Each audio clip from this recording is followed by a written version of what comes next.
He maketh me to lie down in green pastures. He leadeth me beside the still waters. Come on. What you do, huh? This is my... This is mine.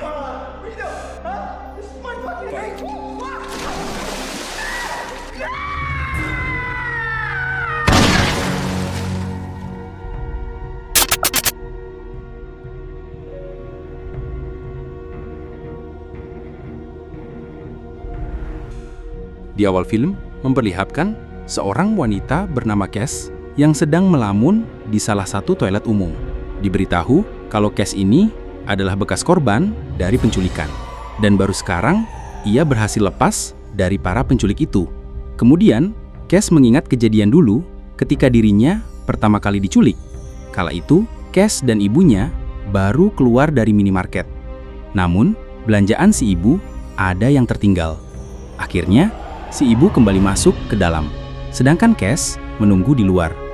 Akan tetapi, tiba-tiba Cass langsung diculik oleh sekelompok orang bertato.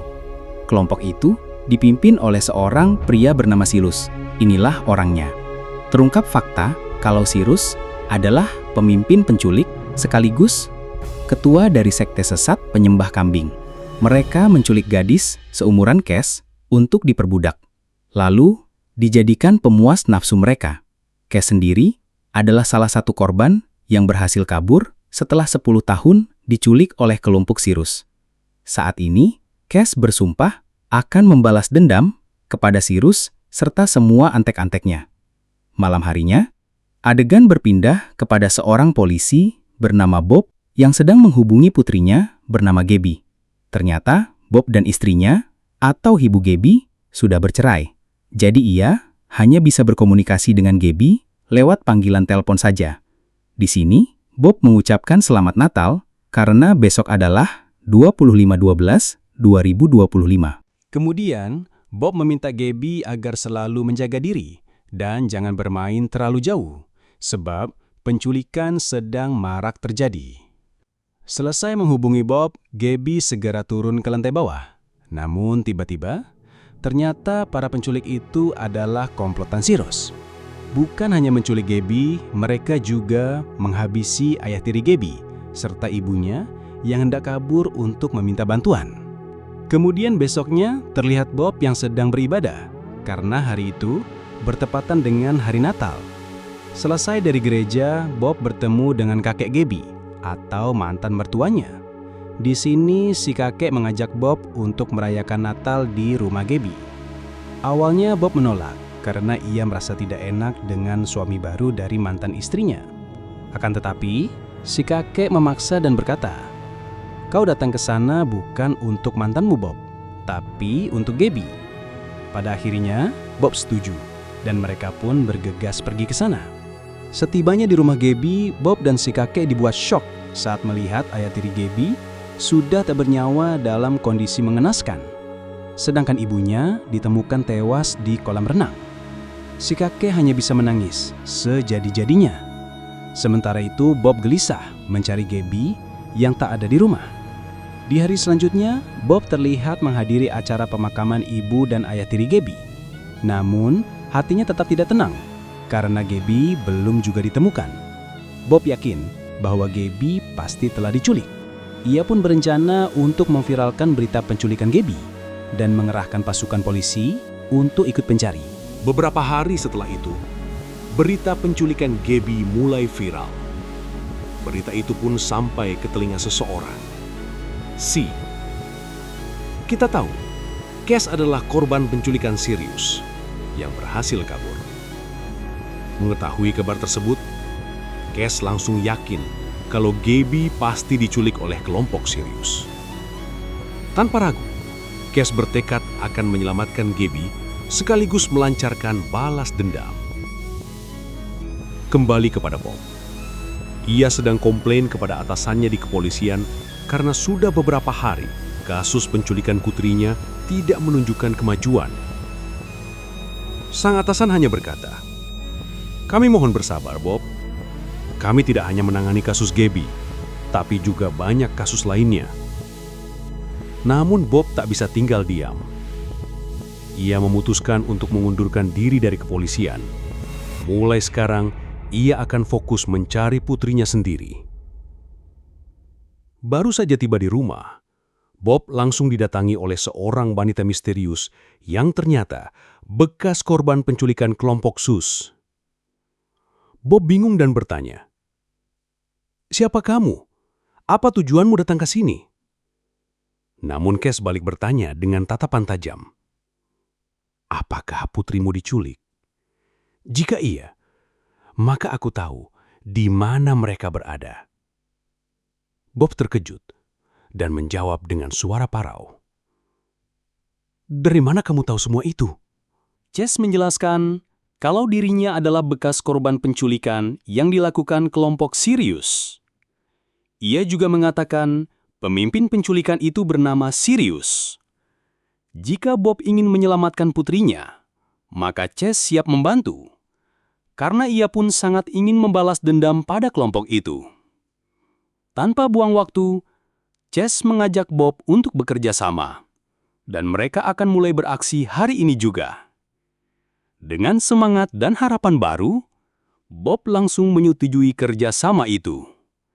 Cass pun segera membawa Bob ke suatu tempat yang misterius.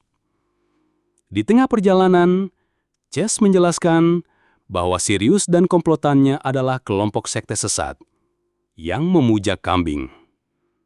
Jadi, untuk bisa menyelamatkan Gaby, mereka harus berpura-pura masuk ke dalam sekte itu.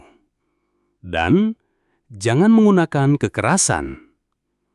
Cass meminta Bob untuk menuruti semua arahannya, kalau memang ingin putrinya selamat. Tak lama kemudian, Cass dan Bob pun tiba di sebuah rumah tua yang sangat jauh dari pemukiman. Ternyata, rumah itu adalah milik sahabat Cass yang bernama Adrian. Adrian dulunya adalah mantan anak buah Sirius. Tapi sekarang, ia sudah bertobat dan memilih hidup sendiri. Lalu, Cass meminta Adrian untuk mentato seluruh tubuh Bob, bahkan wajahnya juga. Bob yang tak menyukai tato awalnya menolak mentah-mentah. Namun, Cass langsung berbisik di telinganya, ini semua demi Gaby. Dan akhirnya, dengan hati berat, Bob pun setuju. Dan ia mulai ditato oleh Adrian. Selesai menato Bob, Cass bertanya kepada Adrian tentang di mana keberadaan Sirius sekarang. Adrian menjawab, biasanya Rus di klub malam, jadi sebaiknya C langsung saja datang ke situ. Drawn to fit the skin. It's time for money. Singkatnya, Cass dan Bob tiba di klub malam tempat Sirius biasanya nongkrong. Di sini, Cass meminta Bob agar menunggu di mobil, sementara dia akan masuk sendiri. Ketika di dalam, Cass langsung dibawa oleh salah satu anak buah Sirius untuk menghadap Sirius. Ternyata, Sirius tidak ada di klub tersebut, melainkan di sebuah rumah tak jauh dari sana. Akhirnya, Cass dibawa ke rumah itu, sedangkan Bob berusaha mengikutinya. Namun, setibanya di situ, tiba-tiba Bob diserang. Perutnya terluka cukup parah. Dengan cepat, Bob pergi ke toilet umum untuk mengobati lukanya. Sementara itu, Cass akhirnya bertemu dengan Sirius. Di sini, Cass berpura-pura meminta maaf karena telah melarikan diri. Dia sangat menyesal, sebab dirinya tak bisa jauh dari kelompok Sirius. Sirius tampak tak percaya begitu saja. Langsung menghajar Cass beberapa kali. Setelah itu, Sirius memerintahkan anak buahnya untuk menganu-anu Cass di pinggir jalan, agar semua orang tahu bahwa Cass memang tak ada harganya. Hingga ketika Cass hampir dianu-anu, untung saja Bob keburu datang. Dengan menodongkan senjata, Bob mengusir orang itu tanpa ampun. Ia langsung membawa Cass bergegas pergi dari sana. Mereka pun kabur dan tiba di sebuah hotel sederhana tak jauh dari wilayah tersebut. Di dalam kamar hotel, dengan nafas tersengal dan wajah penuh ketegangan, Chess berkata, "Rencana kita gagal total." Setelah penyerangan tadi, Sirius pasti sadar kalau aku datang bukan untuk bergabung, melainkan untuk balas dendam. Bob langsung panik, pikirannya melayang, membayangkan nasib putrinya, Gabby. Tapi Chess meminta Bob untuk tenang, karena ia masih punya satu rencana lagi. Namun untuk saat ini, lebih baik mereka beristirahat dulu. Malam pun tiba. Saat Bob hendak tidur, Chess yang mulai tertarik pada Bob memberikan sinyal lembut. Tapi Bob, seorang pria saleh dan teguh iman, ia menolak ajakan itu. Keesokan harinya, Bob keluar dari hotel, hendak mengambil rokok di mobil. Namun saat membuka pintu mobil, tiba-tiba seekor ular besar muncul dari bawah jok kursi.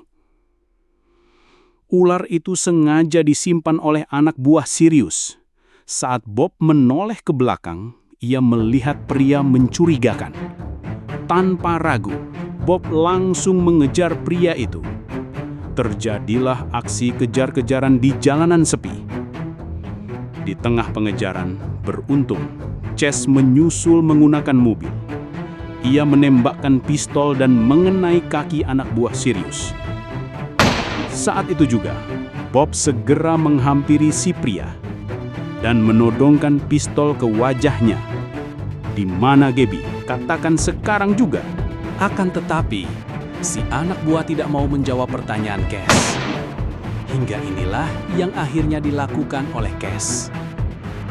Tiba-tiba, Bob pingsan akibat bisa ular yang tadi menggigitnya. Dengan panik, Cass segera membawa Bob ke tempat Adrian demi menyelamatkan nyawanya. Setibanya di sana, Cass memohon penuh harap agar Adrian mau mengobati Bob yang tengah sekarat karena gigitan ular. Adrian, dengan segala upaya dan apapun yang ia punya, mencoba menyelamatkan Bob. Pagi harinya, Bob terbangun. Tubuhnya segar kembali. Ternyata, obat dari Adrian semalam sangat ampuh. Bob merasa sehat seperti sedia kala. Tak disangka, Chess mulai menyukai Bob. Ia pun memberikan sarapan hangat kepada Bob pagi itu. Setelah makan, mereka berpamitan kepada Adrian dan pergi dari sana. 1 jam berlalu, Cass mengajak Bob untuk mendatangi adik perempuan Sirius. Saat mereka bertemu, Cass berpura-pura memohon. Ia ingin agar si adik bisa membujuk Sirius agar menerima kembali dirinya dan Bob ke dalam sekte. Alasan Cass sederhana. Hidup di luar terlalu berat. Mereka lebih baik kembali menjadi anak buah seperti dulu. Si adik akhirnya setuju dan berjanji akan berbicara dengan Sirius. Setelah itu, Cass mengajak si adik untuk ikut beristirahat di hotel yang telah mereka sewa.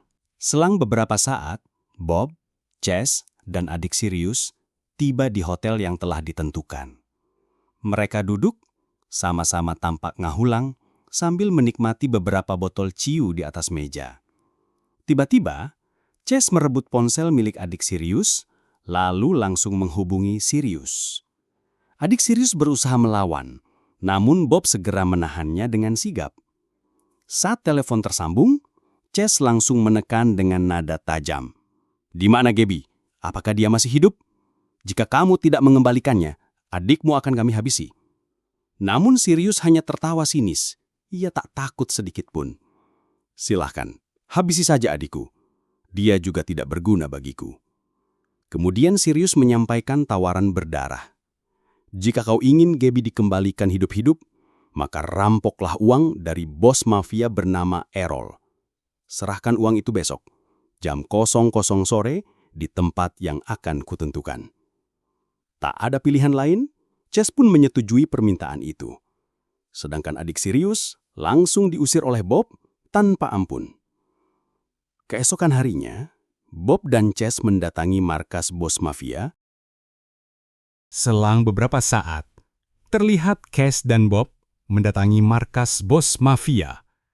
Mereka berpura-pura akan membeli barang haram dalam jumlah besar. Saat Bob dan Cash dibawa masuk ke dalam, inilah yang terjadi. Para penjaga berhasil dihabisi. Kini tinggal si bos mafia seorang. Bob menyadari bahwa bos itu adalah buronan polisi.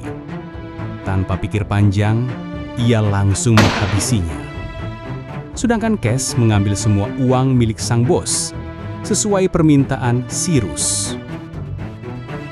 Tepat jam 00 sore, Cash dan Bob telah sampai di lokasi pertemuan dengan Cyrus. Terlihat di sana, Cyrus dan pasukannya sudah menunggu. Bob memberikan dulu setengah dari uang curian. Sisanya akan ia berikan setelah Gabby dibebaskan. Cyrus mengangguk, lalu berkata bahwa Gabby ada di balik bukit, tepat di belakang Bob.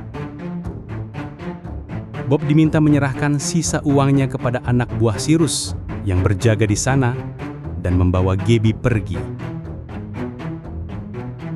Namun sebelum itu, Cyrus ingin membuktikan sesuatu. Ia menganggap adiknya ini tak berguna dan langsung menghabisi si adik. Dengan cepat, Cash dan Bob segera pergi menuju bukit yang dimaksud untuk menukar uang dengan Gabby.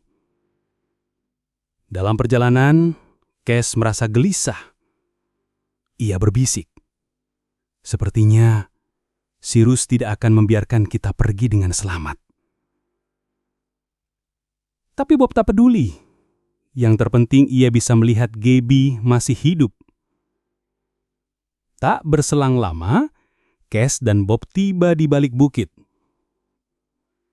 Bob langsung menyerahkan sisa uangnya kepada anak buah Cyrus. Kemudian, mereka menarik tubuh Gabby dari dalam mobil. Keadaannya pingsan, tanpa daya. Saat mereka pergi, salah satu anak buah Cyrus berteriak, "Semoga kalian bisa keluar hidup-hidup dari tempat ini." Tak lama setelah itu, letusan kembang api menghiasi langit. Sebuah tanda bahwa perang telah dimulai. Yang menyadari sinyal itu langsung berkata, "Bob, bersiap. Ini bukan penyelamatan, ini pertempuran." Dengan cepat, Bob memindahkan Gabby ke dalam beton bundar, lalu memberinya 2 senjata api kecil. Walaupun Gabby belum sadar sepenuhnya, Bob mendekatinya, dan dengan suara tegas ia berkata, "Kalau ada yang masuk, dan itu bukan aku atau C, habisi mereka." Bob lalu melubangi tangki bensin mobil, menyiapkan jebakan sederhana, dan bersama Cash, mereka segera bersembunyi. Ketika para anak buah Cyrus datang, inilah yang terjadi. Boom! Mobil meledak dengan keras. Api menyala, asap tebal mengepul. Di tengah kekacauan itu, Bob dan Cash mulai menyerang.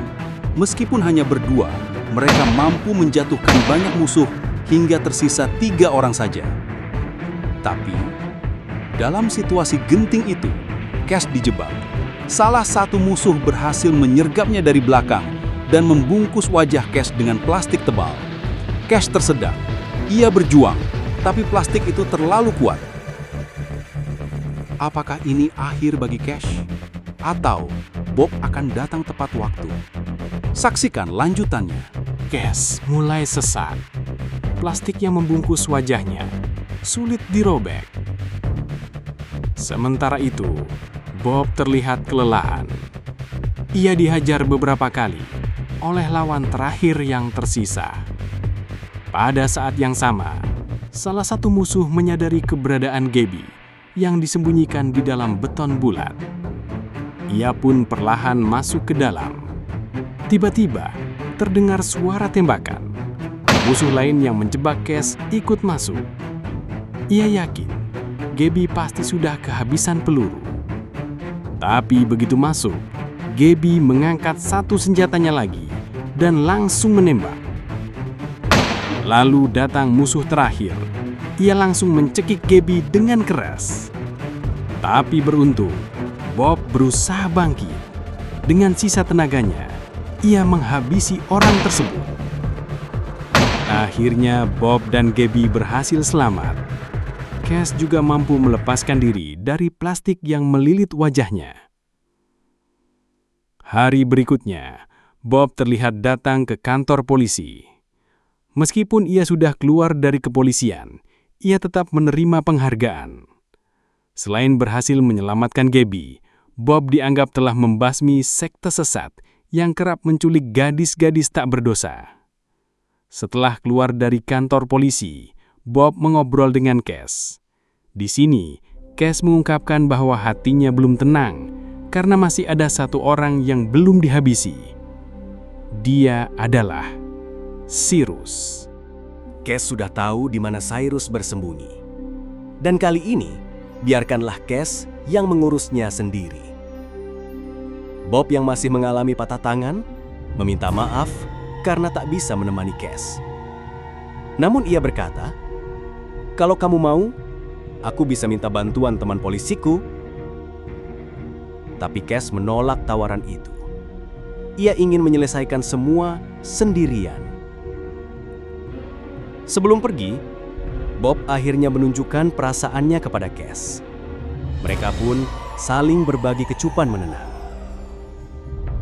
Keesokan harinya, terlihat Cass masuk dalam sebuah gubuk tua dan bersembunyi di sana.